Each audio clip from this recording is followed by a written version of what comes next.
Passo para você, então, a palavra, Henrique. Obrigada, professora Virgínia. É uma grande satisfação estar aqui com vocês, com todos os alunos de pós, participando das atividades do INCT Matfers. Agradeço ao convite aos coordenadores, né, do INCT, em especial ao professor Eiris, que teve o primeiro contato comigo, e fico à disposição para iniciar a apresentação. Nessa apresentação, eu terei o prazer de compartilhar de forma breve minhas experiências com empreendedorismo e inovação acumuladas ao longo de 24 anos de atuação na TCP Engenharia Física, e espero que as experiências sejam especialmente úteis para aqueles estudantes que eventualmente tenham interesse em empreender. Eu dividi a apresentação em 5 partes principais. Eu começarei falando sobre como está a TCP hoje, e em seguida abordarei quais foram as minhas motivações para a fundação da empresa, lá no começo, né?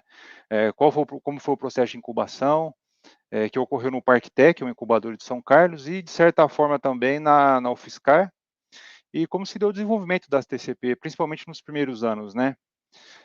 Também discutirei alguns aspectos, alguns projetos que foram muito interessantes, mas que não obtiveram sucesso comercial. E por fim, apresentarei algumas sugestões para os jovens empreendedores, né? Atualmente, na TCP nós contamos com 2 divisões ou marcas comerciais. Temos 2 sites independentes, inclusive, a TCP Engenharia Física e a divisão Sonelastic.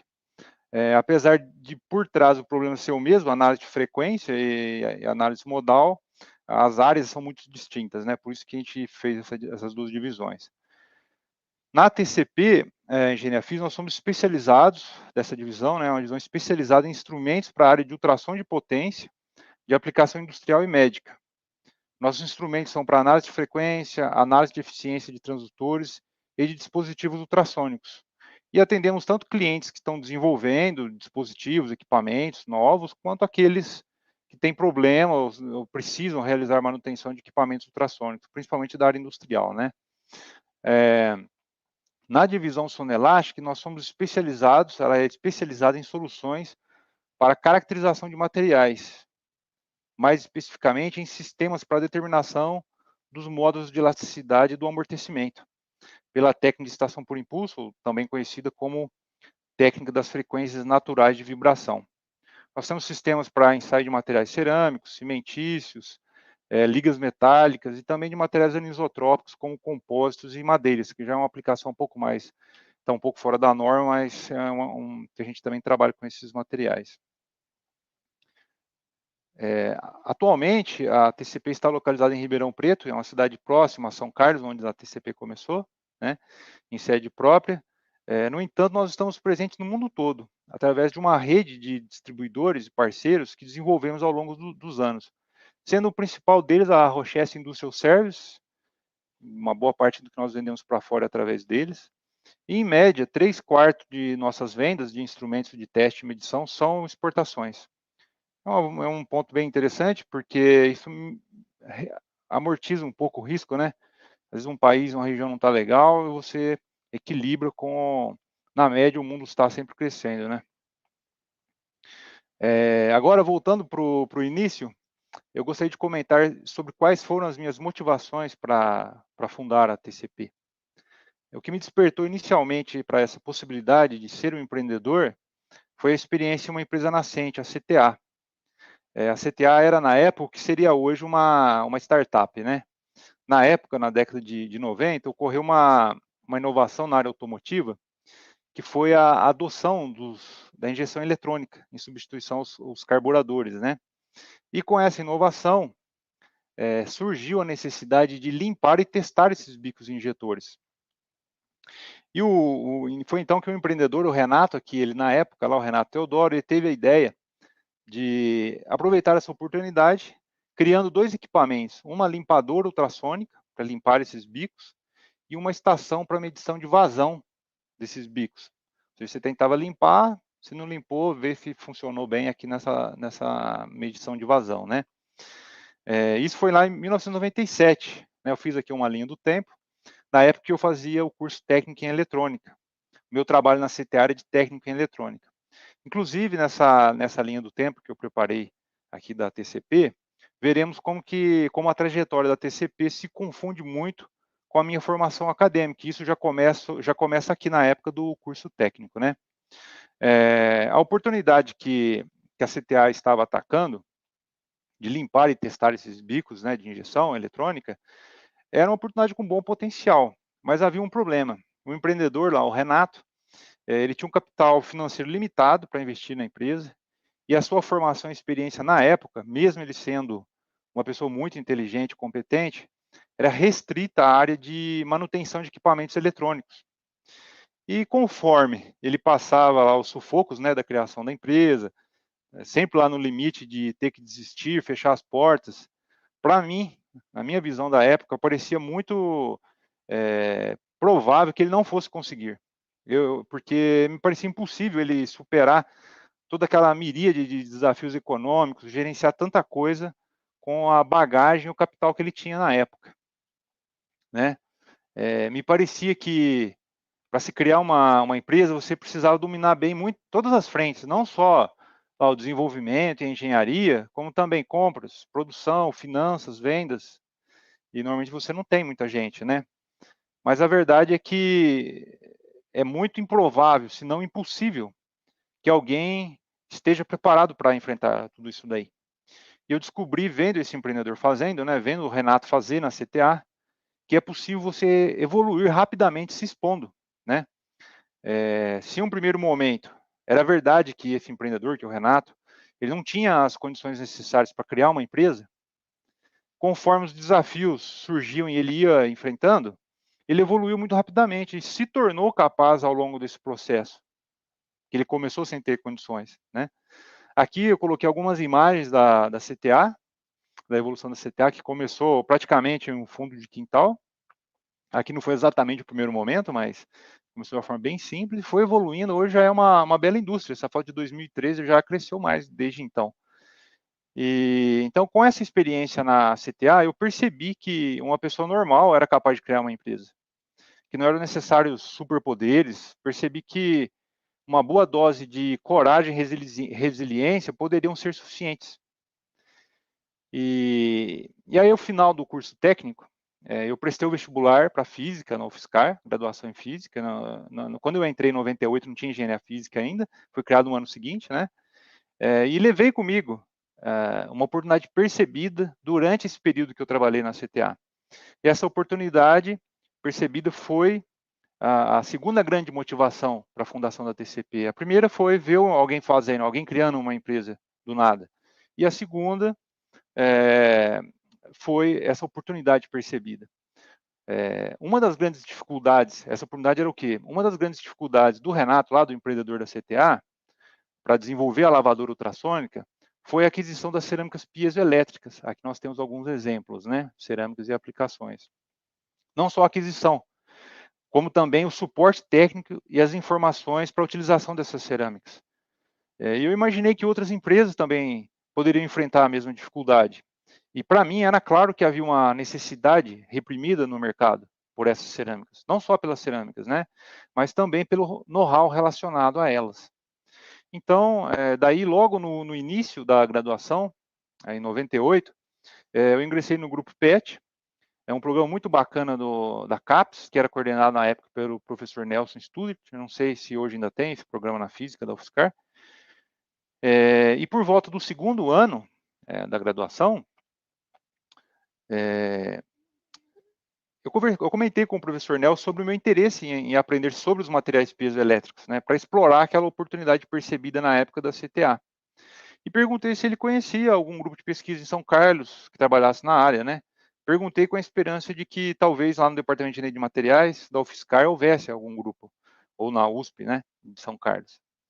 E aí foi então que, para minha surpresa e felicidade, o professor Nelson, apontando para o chão, respondeu que na física havia um laboratório, né, que era coordenado pelo professor Eiras, que ficava no andar de baixo onde nós estávamos conversando.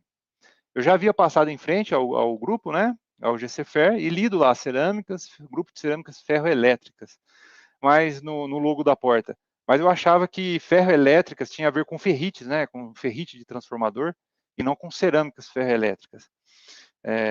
Bati na porta, né, conversei com o professor Eiras, que me recebeu muito bem. Inclusive, eu aproveito essa oportunidade para agradecê-lo pelo imenso apoio que ele deu para a TCP no começo, e também pela paciência que teve comigo nos momentos de falta de noção. Nessa ocasião, nós tivemos a oportunidade de conversar, discutimos as possibilidades, e o professor ele submeteu um projeto de iniciação científica, e o tema desse projeto era a construção de transdutores sintonizáveis para diagnose, né? Esse projeto foi submetido para a FAPESP, pelo professor Eiras, foi aprovado, e a sua execução foi muito interessante. Além da preparação das cerâmicas em si, que era o meu interesse inicial, né, também aprendi muito sobre dispositivos ultrassônicos na faixa de megahertz, e sobre mecânica básica na oficina da física.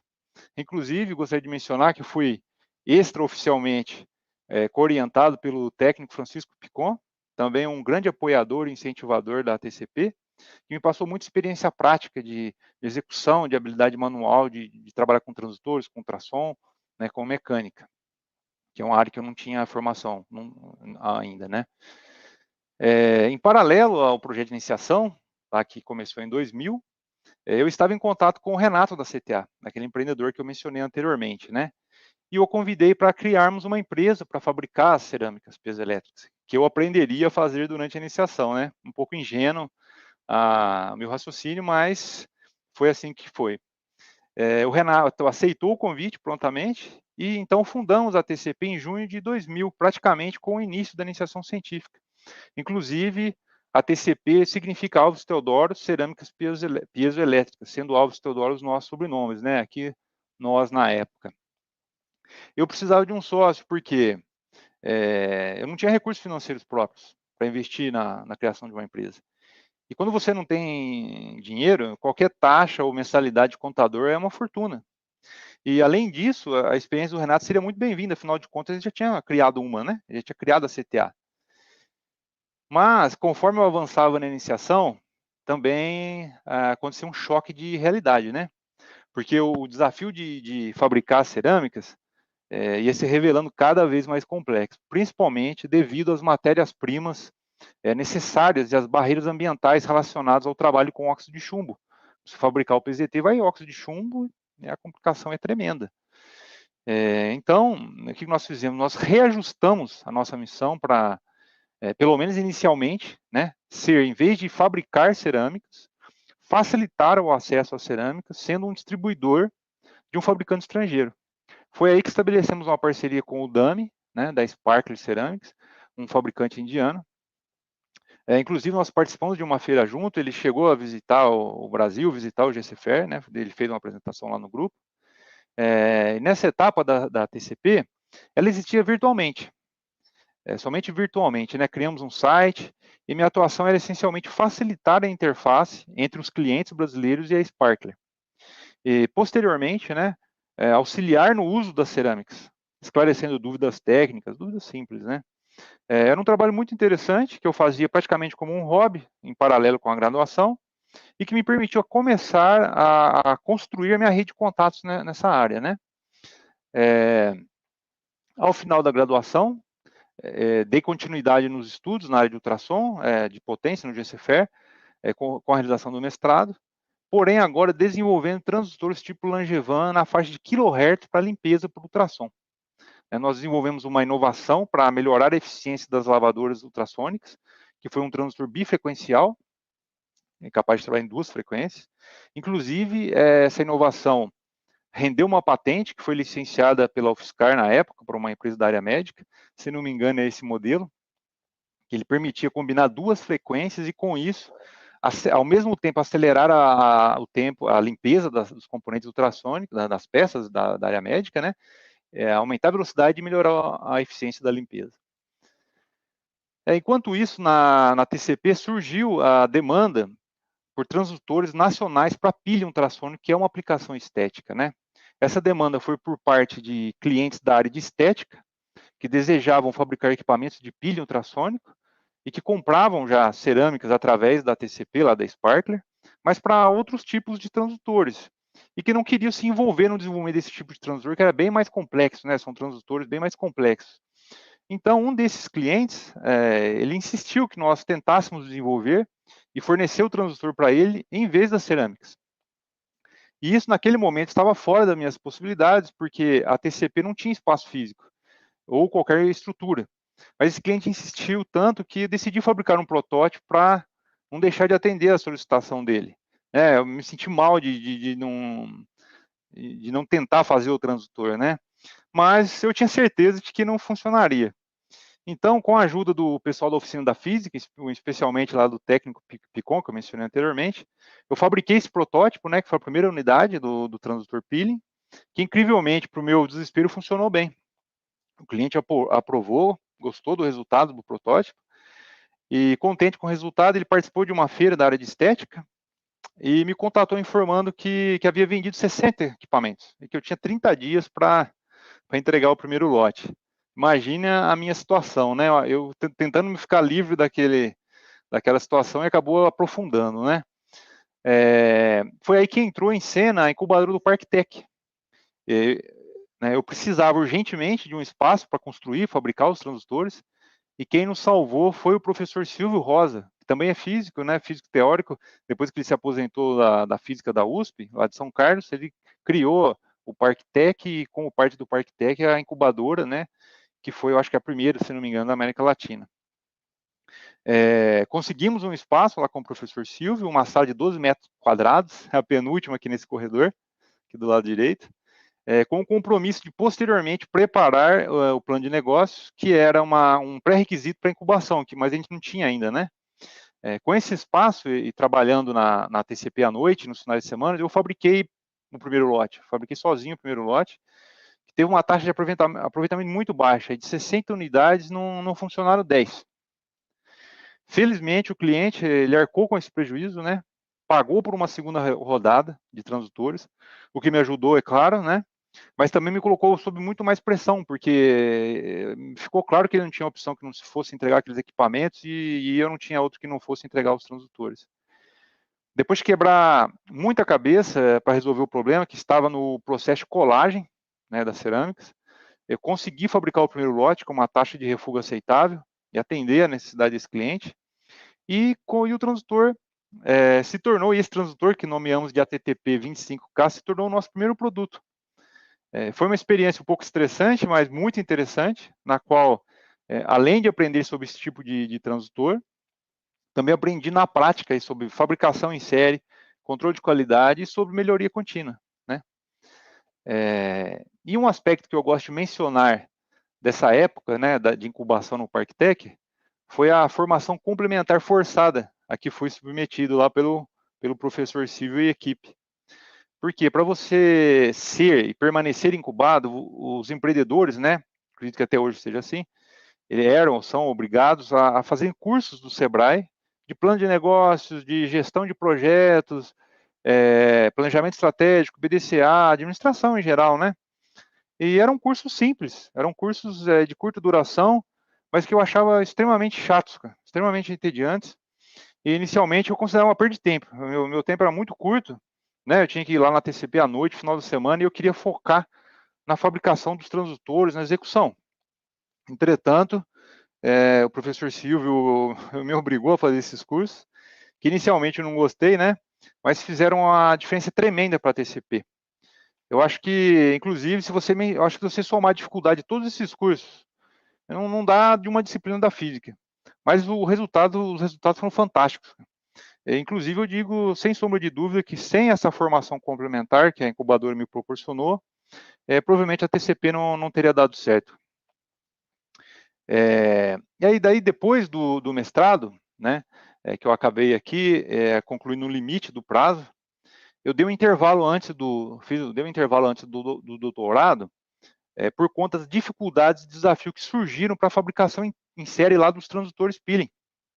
E sendo que a principal dificuldade foi a necessidade para instrumentos de alto custos que nós não tínhamos condições de comprar.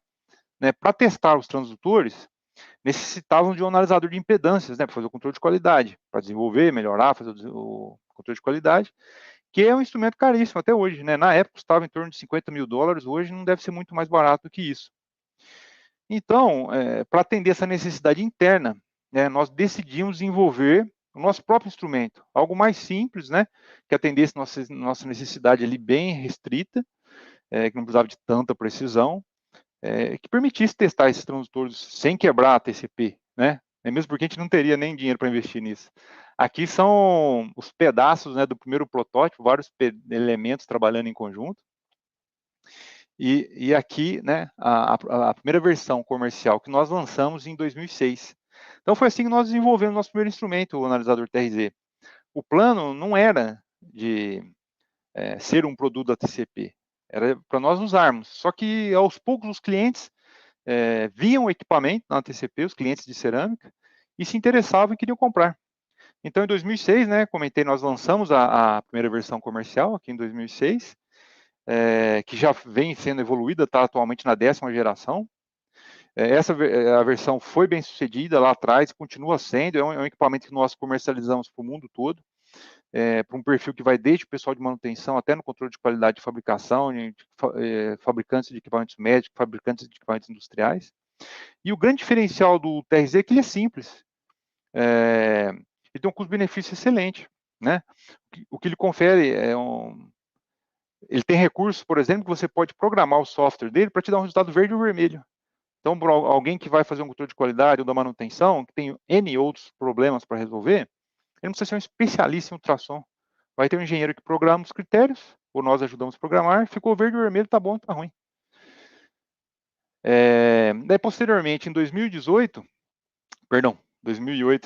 né, eu recebi o convite do professor José de Anchieta Rodrigues, professor Anchieta, né, do DEMA, Departamento de Engenharia de Materiais da UFSCar, para o desenvolvimento de um equipamento de medição não destrutiva do módulo de elasticidade de materiais, né, no contexto de um doutorado. O objetivo dele era desenvolver uma solução mais eficiente e sensível para a detecção de dano por choque térmicos em materiais refratários, que é o tema de pesquisa lá do grupo. Eu aceitei o convite do professor Anchieta, e em paralelo, em coexecução com o GEM, também submetemos um projeto FINEP, né, para financiar o desenvolvimento desse equipamento. Esse projeto foi aprovado, como comentei, ele foi em coexecução com o GEM, lá com o professor Anchieta, com o professor Pandolfelli também. Esse projeto de doutorado e o projeto FINEP foram bem sucedidos, nós conseguimos materializar esse instrumento de medição que o professor Anchieta havia idealizado.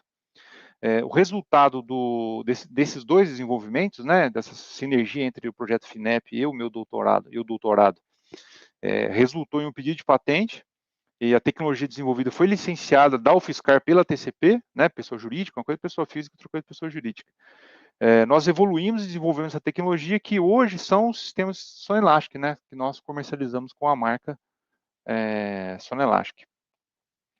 Posteriormente, no pós-doutorado, na sequência, né, eu dei continuidade, fiz o pós-doutorado, no qual o objetivo foi o desenvolvimento de uma variante do Sonelastic, agora para caracterizações em função da temperatura. Entretanto, esse desenvolvimento não se tornou comercial em função do alto custo das matérias-primas para altas temperaturas, que não são fabricadas no Brasil. Primeiro nós desenvolvemos um protótipo aqui empregando uma mufla, e posteriormente uma versão profissional, né? Mas, infelizmente, em função do custo, das barreiras de importação, não conseguimos ter um preço competitivo para exportação e acabou que não foi comercialmente bem sucedido esse produto.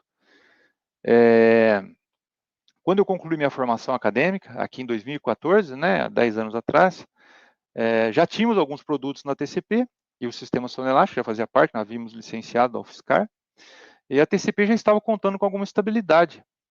E nós continuamos a realizar desenvolvimento, sempre inspirados pelos problemas dos nossos clientes. Em 2016, nós lançamos o Piso Clamping, que foi uma inovação para o controle da pré-compressão em transdutores tipo Langevin, que são esses transdutores onde as cerâmicas são apertadas entre duas massas metálicas, né? A ideia para desenvolver esse equipamento foi uma necessidade, uma dificuldade que eu tive na época da época do mestrado, para saber com que torque eu apertava, né? Eu sofri para montar os transdutores e percebi que ali havia uma necessidade. E até então, até no lançamento do Piso Clamp, não havia nenhum instrumento profissional para essa aplicação, apenas alguns arranjos experimentais que as empresas mesmo faziam com várias limitações, né? E podemos dizer que o peso clamping é único. Ele é um instrumento que foi inventado pela TCP. E ele é muito simples, né? Basta você programar, entrar os dados do número de cerâmicas e tal, programar a pré-compressão que você deseja e vai apertando até ele atingir a pré-compressão. Aí você elimina toda aquela incerteza relacionada à correlação entre o torque e a pré-compressão devido à instabilidade do coeficiente de atrito aqui do parafuso com a massa metálica. E o Pesoclamp tem sido bem sucedido. E hoje ele está presente em vários fabricantes renomados, tanto de equipamentos industriais, quanto de equipamentos médicos do mundo inteiro. Outra inovação importante foi o sonelástico para concreto, que em conjunto com a norma BNT-NBR 8522, parte 2 de 2021, está revolucionando os laboratórios de controle tecnológico de concreto, por conta da redução do custo e da incerteza de medição dos ensaios, né, de módulo de elasticidade. E com isso contribuindo para a segurança da construção civil, para a qualidade da construção civil, que tem bastante espaço para melhoria no Brasil, né? Com o Sonelastic, os ensaios são muito mais rápidos, um ensaio que levava 30 minutos é feito em 6 minutos, mais precisos, a incerteza típica era de 25%, caiu para 5%, e não destrutivos. O mesmo corpo de prova, antigamente era destrutivo, né, pelo método quase estático, e agora você consegue você pode preparar menos corpos de prova para a realização dos ensaios. Esse equipamento, essa configuração do Sonelastic, né, já foi adotada pelos principais players do segmento, desde os fabricantes de cimento, passando pelas concreteiras, até os grandes construtores e empresas de energia. Aqui eu coloquei apenas alguns exemplos, né, do pessoal mais conhecido. E vale mencionar que o primeiro cliente, né, do Sonelastic para concreto foi o professor Munir, da Escola de Engenharia de São Carlos, inclusive por indicação do professor Eiras na época. Eu também gostaria de comentar sobre alguns projetos que foram legais, muito divertidos, que aprendemos muito, mas que por um motivo ou por outro foram mal sucedidos, né? Muita coisa que a gente pensa, tem ideia, não dá certo. Mas sempre fica algum aprendizado, né? Na verdade, pelo menos na TCP o rendimento é baixo, mais não vira item comercial do que vira. Eu acredito que o índice de aproveitamento nosso é em torno de 30%. Um deles foi um cavitômetro que nós desenvolvemos para o controle de qualidade de equipamentos odontológicos. Aqui ele era capaz de testar 4 equipamentos odontológicos simultaneamente, dental scalers, mas que devido à natureza complexa da cavitação, que é um fenômeno difícil de mensurar, ele apresentou uma incerteza e uma instabilidade de medição muito grande, e acabou que fabricamos somente uma unidade em função dessa limitação técnica, né? Outro projeto, também para a área odontológica, foi uma estação de medição de torque em altíssimas velocidades de rotação para turbinas a ar. Qual que era a necessidade desse segmento? Uma norma ISO que eles desejavam atender, né? Que é preciso atender. Eles desejam, o usuário final, ele precisa medir o torque durante o processo de frenagem de uma turbina movida a ar, que é aquela turbininha, aquele motor do dentista, né? Aquele motorzinho do dentista. E ela gira lá de 900 mil RPM e você vai fazendo a frenagem e obtendo a curva. Só que você não pode acoplar nada, porque a massa é muito pequena, o torque é muito baixo, né? E nesse projeto a sacada foi muito legal. Nós conseguimos resolver o problema com conhecimentos de física básica relacionado a torque e atrito, né? Eu acho que nem da graduação não precisou, só do segundo grau já foi suficiente. E esse projeto resultou em um pedido de patente, né? Mas também vendemos somente uma unidade, que foi contratado por uma grande empresa, né? Inclusive hoje é a Aliage, aqui em Ribeirão Preto. Mas ele ficou muito caro e não conseguimos vendemos só uma unidade. Nesse caso, né, o insucesso foi por conta do alto custo frente ao que os potenciais clientes estavam dispostos, eram capazes de pagar. Outro projeto muito interessante foi um sistema de ensaio não destrutivo por ondas guiadas para a detecção de vazamentos de óleos em cabos de alta tensão. No Rio de Janeiro, há muitos cabos de alta tensão enterrados sobre lagos, por exemplo, sobre a Baía de Guanabara, passa uma transmissão enorme de energia por esse tipo de cabo. Né? E esses cabos já são antigos, e eles têm muitos problemas de furo e vazamento. Eles são cabos que circula óleo isolante, um isolante de elétrico, né, pelo núcleo dele para refrigerar, e com o tempo ele pode, né, estufar essa parte externa e apresentar vazamento. Então, qual que era o objetivo? Era desenvolver um equipamento que, através da injeção de ondas, né, de vários modos, aí, modos longitudinais, torsionais, e a partir da observação do eco dessas ondas, fosse capaz, né, fosse possível detectar o local aproximado do vazamento, para, com isso, aumentar a assertividade da escavação, quando é, no caso, enterrado, né, para reduzir os custos, né. Você vê aquelas histórias de explodir no bueiro lá no Rio, é quando combina vazamento de gás com vazamento de alta tensão nesses cabos. Nós desenvolvemos um sistema portátil para campo, né, que não precisava de ligar na alimentação, alguns transdutores aqui, transceptores, né, capazes de gerar modos transversais, torsionais aqui nesse tubo.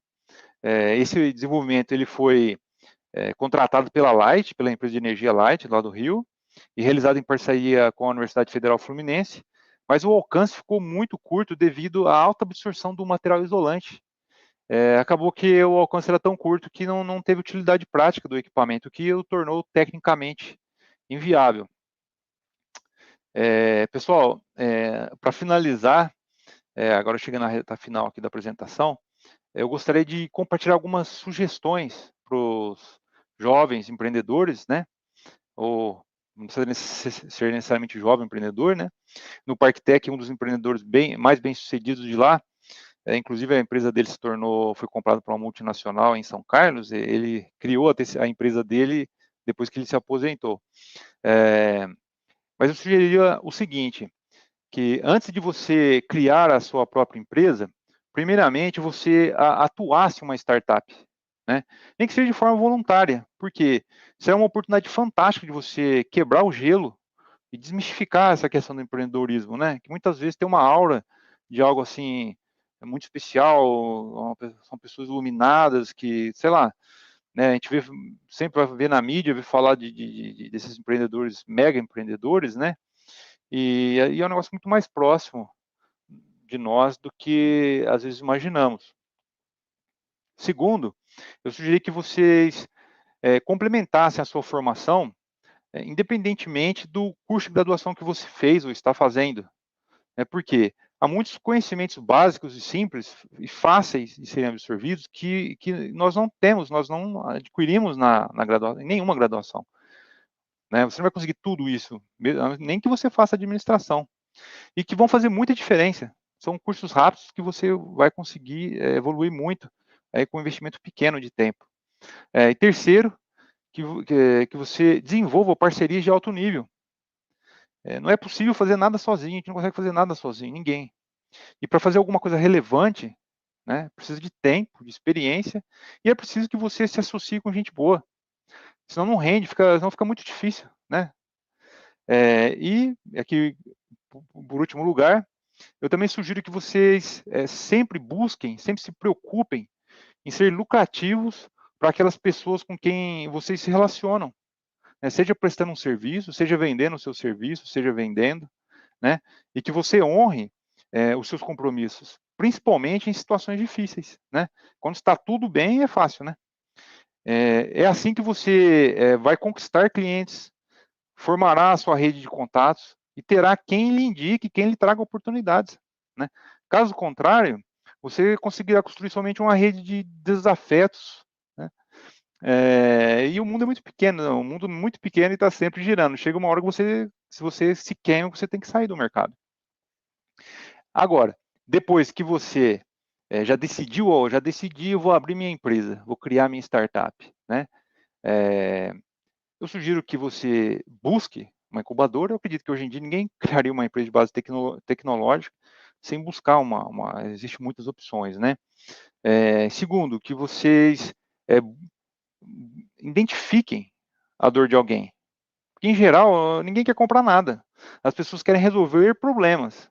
Os clientes da TCP, eles não querem comprar instrumentos de medição. Se eles puderem, eles não compram. Eles querem resolver ou o problema da máquina de ultrassom que não solda, ou do material que eles estão desenvolvendo, se é pesquisador acadêmico, ou o equipamento médico que não faz a cirurgia, né? Então, você precisa ter bem claro que dor e de quem você está resolvendo, né? A empresa, os negócios não existem para fabricar as coisas, existe para resolver problemas. Pelo menos eu vejo dessa forma. Sugiro também que você busque evoluir fazendo, né? Que você não espere estar super preparado, porque isso não vai acontecer sem a exposição à prática. Você precisa da prática, você precisa da interação, desse processo interativo de fazendo, aprendendo, errando, para evoluir. E quando a prática está presente, você evolui muito rapidamente. E por último, né, que vocês considerem os riscos dessa escolha. Toda escolha tem risco, né? Na verdade, escolher é abrir mão de alguma coisa, ou abrir mão de várias coisas em favor de uma. Se você escolher que vai para o setor industrial, vai ser trainee numa multinacional, vai ser difícil você se empreender depois, ou seguir uma carreira acadêmica. Da mesma forma, se você for seguir carreira acadêmica, vai ficar mais difícil você empreender ou ir para o segmento industrial. Né? Eu estou comentando especificamente dos riscos do empreendedorismo, não que os outros não tenham, né?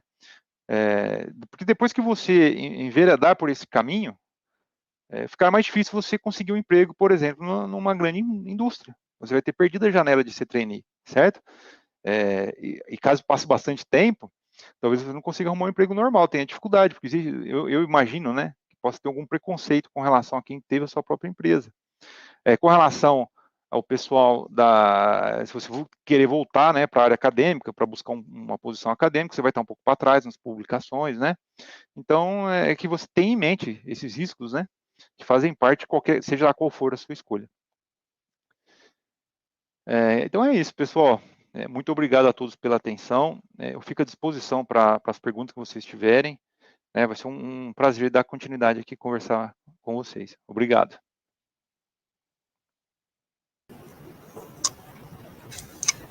Nossa, Henrique, sabe que você falando assim, voltei àquela nossa história, né, de laboratório, lá da física, muito bom. Tinham alguns detalhes, aliás, muita coisa, né, que você comentou, que a gente não sabia, foram realmente muitas dificuldades, né? Estava até comentando com você, quando eu tive lá na TCP,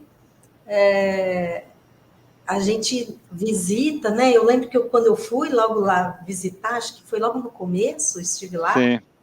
A gente andou ensaiando alguns projetos, né? Em parceria e aí a gente, né? Vê, fala, nossa, realmente não imagina quantas dificuldades foram sobrepujadas, né? Para chegar. Sim. Gostei demais. Nós vamos Obrigado. ir aqui para as perguntas. Eu queria começar fazendo uma, né? Fiquei com muita vontade de saber de você o seguinte: você começou a TCP ainda, né, em 2000, e a TCP vem atravessando uma era que agora está chegando na inteligência artificial, né? Você vê que a TCP hoje está com maior facilidade desse trânsito junto ao caminho de seguir desenvolvendo, a TCP está se inserindo nesse novo universo de inteligência artificial, de alguma forma? Acredito que sim, professora Virgínia. Inclusive, o ChatGPT aqui é um dos meus melhores amigos, viu? Esses dias eu precisava calcular, eu tive uma seguinte dúvida: se você tiver um transdutor ultrassônico, qual seria a condição, a proporção entre as massas de alumínio e o parafuso de aço, para que a dilatação do alumínio compensasse o fato da cerâmica não dilatar, né? Para você variar a temperatura do transdutor e sem que ele perdesse o pré-estresse, a pré-compressão, né? Deu um pouquinho de trabalho de reformular a pergunta, mas ele fez os cálculos tudo rapidamente, né? Sim. Então, eu vejo assim como uma ferramenta fantástica, essas ferramentas, porque, lógico, você tem que saber fazer a pergunta, né? Como tudo, né?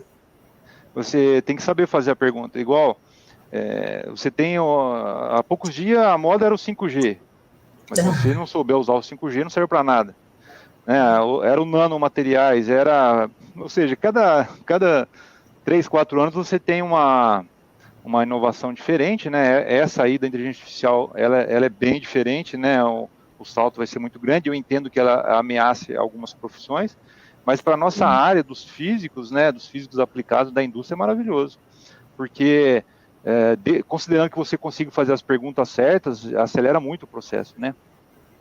Sim, não, com certeza. Tem que ter cuidado para não acontecer igual aconteceu no caso da computação, né? Porque antigamente todo mundo aprendia a datilografia. Aí veio o computador, a pessoa fica catando milho para digitar. Sim. Ou seja, degradou a interface. Eu acho que se o pessoal não deixar a peteca cair, de parar de aprender o que precisa aprender, a combinação nossa dos físicos com a inteligência artificial vai decolar, vai ser algo estratosférico. Agora, se achar que não precisa aprender mais nada, aí vai acontecer. Aí vai ser um desperdício de oportunidade, né?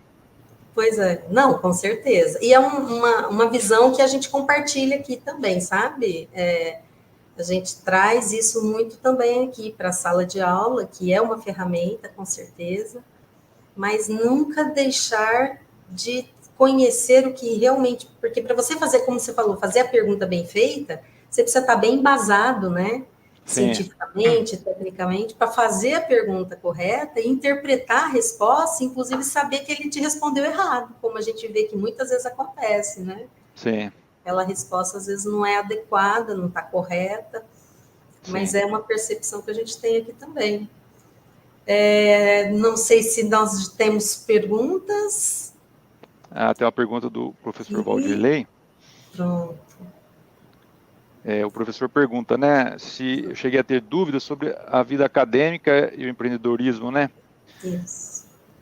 Assim, algo que também eu não coloquei nas motivações, mas sempre foi um fator de motivação, eu sempre gostei de fazer as coisas do meu jeito, né? E quando você está trabalhando numa empresa, ou numa instituição, você precisa se adaptar. Você está numa equipe, né? Senão vira uma confusão, se cada um fizer o que dá na telha, não vai para lugar nenhum, você precisa seguir uma orientação. E foi algo que sempre demandou bastante energia da minha parte, esse ajuste no sistema. Então, talvez uma terceira motivação da TCP foi eu conseguir criar uma infraestrutura que eu conseguisse ter uma certa grau de liberdade, né, de fazer bastante coisa do meu jeito. Em função disso, depois que eu percebi lá o empreendedor, o Renato, o professor Valdirley, eu percebi o Renato criando a empresa dele, percebi aquela oportunidade de negócio, né, encontrei um terreno fértil em São Carlos, tive o apoio fantástico da UFSCar, lá do GCFER, do Parktec. Para mim não faltou nada, eu tive todas as oportunidades, né? Ou seja, de um lado eu via que era possível e desejável, do outro lado eu tinha as oportunidades. Assim, qualquer medo ali no meu contexto seria uma espécie de covardia, assim, entendeu? Porque só se alguém me desse. Não faltou nada além de alguém me dar. Eu tive todas as oportunidades, todos os apoios. Na UFSCar, quando eu prestei vestibular, eu tive bolsa do PET, eu tive bolsa de iniciação, tive auxílio moradia, tive auxílio alimentação. A universidade, o país fez a sua parte em pôs o seu investimento. Então, o que eu precisei fazer foi só aproveitar as oportunidades e fazer a minha parte bem feita. Então, não tive dúvida, porque na minha percepção não faltava nada. Muito bom, muito bem. Aí tem uma pergunta do Otávio, da Poli. Do Otávio, da Poli. Estava agradecendo, né? Obrigado, Henrique. Me despertou grande interesse pelo empreendedorismo. Identificado o problema de alguém, qual seria a sua primeira recomendação? Então, Otávio, a gente vê, né, acho que tem dois tipos de empreendedores. Tem um pessoal visionário, que eles conseguem identificar problemas assim de grande escala, que vão atender problemas que vai resolver alguma necessidade, atender a necessidade de muitas pessoas, né? Que é esse pessoal que vai criar uma startup, vai se transformar numa empresa unicórnio. Eu não sou esse tipo de empreendedor, eu não tenho essa visão, eu não tenho essa capacidade. Como que foi a minha estratégia, né, que está alinhada à resposta da sua pergunta, para compensar essa falta dessa habilidade, né, que alguns empreendedores têm? Eu simplesmente buscava resolver as dores que apareciam próximas de mim, e conforme elas iam tendo desdobramentos, eu ia aproveitando essas oportunidades. Então, por exemplo, alguém procurava lá o grupo de cerâmicos com uma dúvida super básica sobre o material piezoelétrico para consertar um equipamento, e aquilo não tinha nada a ver com pesquisa, é só perturbar lá o professor Eiras. Eu ia lá, bom, o que você precisa, meu? Eu vou lá, pego o livro, vamos estudar, vamos medir. Aí o cara só me dá dor de cabeça, não resolvia nada para mim. Você não virava nada. Só que aí eu resolvi o probleminha dele. Esse cara ficou feliz, pô, ele indica para outro. Aí indica para outro. Opa, peraí, ficar resolvendo esse problema não vira nada, vamos vender a cerâmica. Vendeu, não, peraí, vamos fazer o transdutor. O transdutor gerou necessidade pelo instrumento. Ou seja, no meu caso em particular, não estou falando que é o melhor caminho, né? Foi uma oportunidade puxando a outra. Porque eu não tenho essa visão de identificar, né, que nem muitos empreendedores têm. Então, a minha recomendação, respondendo a sua pergunta, seria atender e tentar escalar e aproveitar os desdobramentos, né? Porque muito provavelmente as primeiras oportunidades que aparecerem para você não serão grandes oportunidades, serão coisas simples, né? E ninguém vai te dar nada, você não vai ter nenhum acesso a nenhuma oportunidade muito significativa de bate-pronto. Seria isso. Ótimo. Temos mais aqui uma, olha aí, do professor José Antônio Eiras, que nos assiste. Ele pergunta... professor Eiras, obrigado. Professor Eiras, que bom tê-lo aqui, né? Se houve, quais foram os momentos em que você chegou a pensar em desistir e como superou? Obrigado pela pergunta, professor Eiras. Olha, normalmente esses momentos de pensar, desistir, quando envolve situações de muita pressão. Assim, eu diria que 2 momentos foram críticos, né, para a TCP. Primeiro, lá no começo, quando daqueles transdutores que nós vendemos e eu não conseguia fabriquei o primeiro lote, não funcionou. Ali me bateu um pouco de pânico, porque não tinha para onde correr. Inclusive, o cliente, era uma empresa do Rio, ele me mandou uma passagem aérea que era para ir lá conversar com ele. Eu fui. A empresa dele era lá no Gardenia Azul, que é um bairro bem complicado lá no Rio. Aí, eu falei, nossa, gente, onde que vai parar isso daí, né? Então, simplesmente, você fica numa situação que você não tem para onde ir.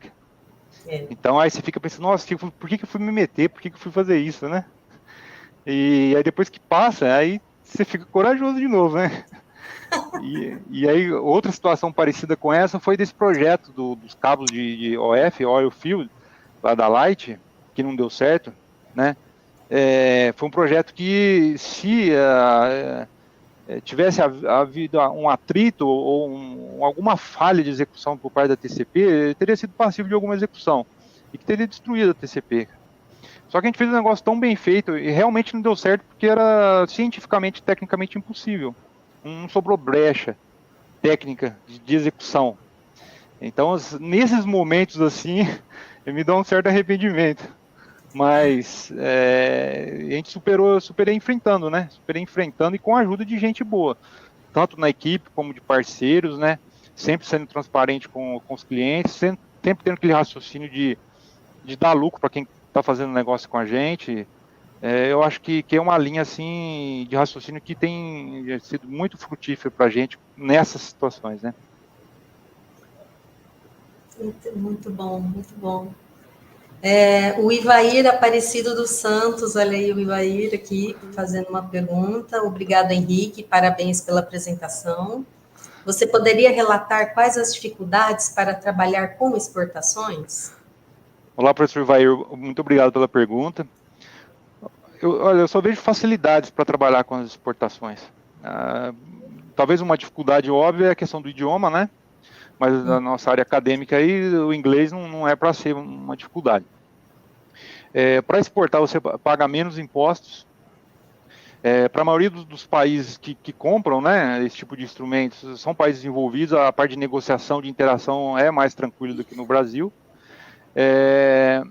Talvez uma dificuldade seja uma barreira mais psicológica, né?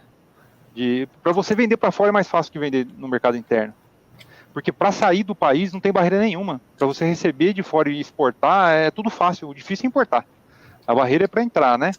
Tem a questão da matéria-prima, que tem os custos que você vai ter que arcar com essa margem, né? Porque você importa para revender, você pagou caro, seu concorrente lá fora não paga tão caro. Mas agora as vantagens são fabulosas, porque primeiro você está indexado no dólar. toda a matéria-prima é indexada no dólar. Então, se o dólar flutua aqui dentro, não faz tanta diferença para você. Né? No nosso caso, a gente vende 75% em média, está em dólar. E eu busco comprar no mercado externo, a nossa matéria-prima. Então, se o dólar está 5, está 4, não vai ter tanta diferença. É lógico, vai ter, mas não é um impacto tão grande. E segundo, você dilui, né? Olha, alguns anos atrás nós estávamos vendendo bastante para a Rússia, agora estão em guerra, não vende mais. Estamos vendendo para a China. O México floresceu recentemente, estamos vendendo bastante para o México. Brigou lá com o Trump, redirecionou para os parceiros da Ásia, da Coreia, a gente vende para lá. Então, na média, exceto nos períodos de guerra, o PIB mundial cresce 0,3%. Está sempre crescendo, nunca está... Então, se você dilui, né, você consegue amortizar essas flutuações.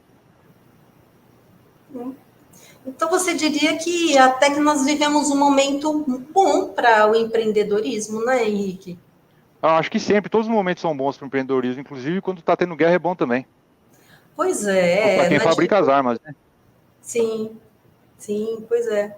Você tem algum nessa área de exportação, alguma dificuldade, né? Algum impedimento de entrar em algum país? Olha, no caso específico da TCP, como os nossos instrumentos são instrumentos de medição, e que tem a característica de não serem instrumentos comercializados em volume, não são para a área médica, eles são isentos eles escapam de muitas regulações, né? Porque, por exemplo, você vai fabricar um equipamento para a área médica, é complicadíssimo, porque tem a questão da segurança, né?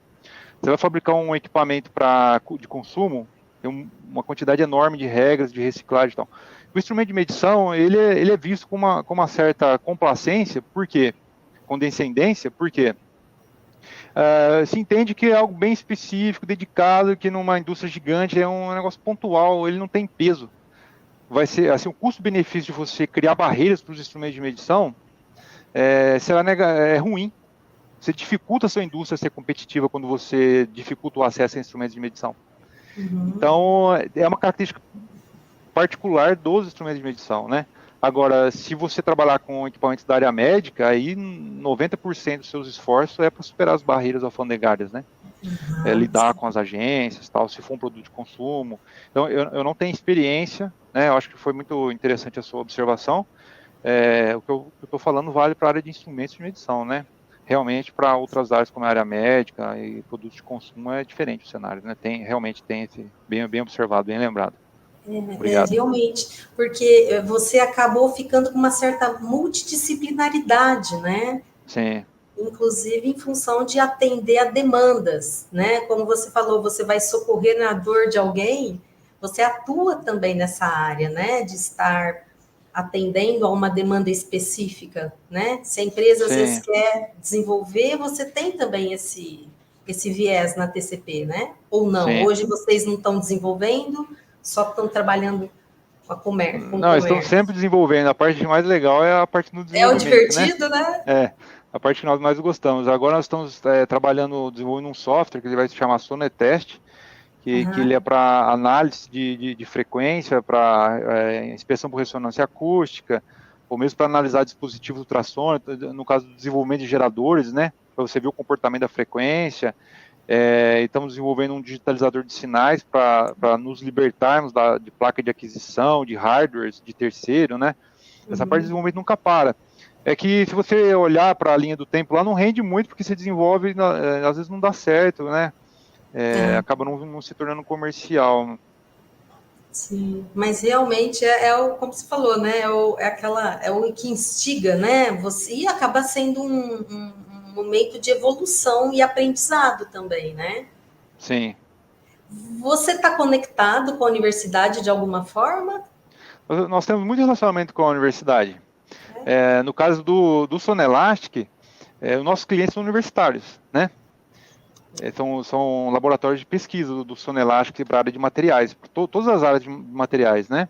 Inclusive eu tenho um armário aqui que é uma coleção, todos os materiais que você imaginar eu tenho guardado, porque vou recebendo as amostras, e aí acaba que nós nos envolvemos muito com os clientes. Então o cliente está lá desenvolvendo um material, e pede cotação do sonelástico, a gente quer saber como que foi, manda a amostra, aí depois eu acompanho, né, lá no ResearchGate, as publicações, salvo as publicações, leio os artigos. Então, eu fico feliz, né, fico orgulhoso quando são publicados os artigos que usaram o sonelástico. Eu vivo intensamente, né, essa parte acadêmica, sim. Sim, que ótimo. Olha, a gente tem mais uma pergunta aqui do Ju Morvan. Boa tarde, parabéns pela sua trajetória. Teve algo que você se arrependeu? Algo que sabendo o que sabe hoje faria diferente? Mas aí violaria algumas leis da física, né? Sim. Com certeza, se eu soubesse o que eu sei hoje antigamente, né? Mas eu ficaria com medo de interferir na linha do tempo. Sim, com Se eu soubesse, certeza. acho que eu não faria nada, porque em sistemas caóticos, qualquer perturbação nas condições iniciais pode levar a desdobramentos imprevistos, né? Com Vai certeza. saber os atratores estranhos que tem aí por perto. Então eu não faria nada diferente e não me arrependo de nada. Eu tenho a consciência limpa, assim, de que eu tentei tudo que foi possível. O que não deu certo foi por questão de limitação minha, né? Não me faltou oportunidades, eu tive muito apoio em São Carlos, de todas as instituições, né, das pessoas da área acadêmica, das instituições de São Carlos. Então, não me arrependo de nada, viu? Que bom. Não, e que bom para nós, né? Podemos estar aqui hoje, como dizemos, né? A TCP, sua ação toda nesse tempo de empreendedorismo, foi um case de sucesso, né? E que a gente sabe que, é claro, depende da trajetória de cada um, mas sem dúvida, Henrique, eu fico muito feliz de ter acompanhado um pouquinho, feito parte um pouquinho aí dessa história, conhecer um pouco, porque para a gente, né, que acompanhou você, um motivo de muito orgulho, Não, lógico. obrigado, professor Gini. Fico muito feliz. Eu ainda penso naquele nosso, tem um projeto, né, que a gente ensaiou um tempo aí de reciclagem. A Sim, gente andou conversando, vamos ver se a gente volta a se falar, né? sim. Eu considero, professor Virginia, que a TCP, eu digo assim, que ela é uma empresa de relativo sucesso. É de sucesso porque nós temos, não tem como negar que nós temos instrumentos que nós inventamos, né, temos várias inovações incrementais e algumas disruptivas. Temos alcance mundial, né, em vários segmentos, desde acadêmico até industrial, passando por industrial, médico, área de sonoquímica. Então, tem sucesso nesse aspecto, né? Conseguimos colocar em prática o que nós aprendemos, né? Transformar em empregos, em impostos, né? Todo esse conhecimento. Por outro lado, por que relativo sucesso? Porque continuamos uma microempresa. O ideal seria que nós tivéssemos crescido, né? Gerando uma quantidade grande de empregos, que não é o caso. Nós trabalhamos em poucas pessoas. Então, teria espaço para muito mais, né? Seria desejável, né, que a TCP tivesse crescido e seria mais bem sucedida se eu tivesse. Então, mas quem sabe algum empreendedor que assistiu a apresentação consiga, além de colocar na prática, ter uma empresa de médio, grande porte, né? Sim, sim. Inclusive, nesse sentido, vem a pergunta aqui do Daniel Tomazini. Parabéns pela jornada. Você também Então, presta obrigado. serviços de medição, além de fornecer os equipamentos? Prestamos sim, até cinco amostras, né, 5 corpos de prova, nós caracterizamos sem custo. Às vezes o pesquisador precisa, né? Ele fica naquele dilema de fechar a gaveta e jogar a chave dentro, né? Se ele não tem um artigo, ele não consegue o dinheiro, né? Não consegue o artigo porque não tem dinheiro. A gente faz algumas caracterizações sem custo ou presta o serviço, né? Se for uma quantidade maior, para justamente viabilizar esse início, né, principalmente quando são laboratórios novos, né? Pesquisadores recém-contratados. E às vezes tem clientes de indústria que preferem contratar o serviço do que, principalmente de fora, né? Tem empresas multinacionais que precisam caracterizar alguns materiais e eles enviam para a gente caracterizar, eles preferem do que treinar alguém internamente, é uma necessidade pontual, né? Uhum. Aí, nesse sentido, então, procurar pelos contatos, né, que ficou aí Sim, nos folders, E realmente isso que você comentou, né? Eu acho que um empreendedor em contato com outro empreendedor, quem sabe, né? A TCP também não Sim, deixa de ser micro, e isso que você falou é muito importante, né? A gente caminhar aí para talvez estar avançando nesse sentido. sim. Bom, Henrique, nós temos muito a agradecer por esse compartilhar que você fez com a gente nessa tarde. Aprendi muito, realmente. Fiquei Não, obrigado. muito motivada também a ser empreendedora. É um tema muito instigante, né? Muito provocador também. Eu agradeço muito a sua apresentação, compartilhar com a gente essa sua trajetória de sucesso e ficamos em contato, né? Como Eu, sempre, eu que agradeço. poderemos novas oportunidades de projetos. Eu que agradeço, professora Virgínia, foi uma satisfação revê-la. Obrigado por todos que assistiram, especialmente os ex-colegas do GCFE, né? Eu vi Ah, vários comentários positivos. Obrigado pela generosidade de todos. E eu fico à disposição. Se eu puder ser útil, vocês podem contar comigo. ótimo, que bom, sempre. Contaremos sim. Muito obrigada, Henrique. Obrigado a vocês. Nós estamos agora colocando aqui um QR Code para que vocês possam fazer a avaliação da palestra, né?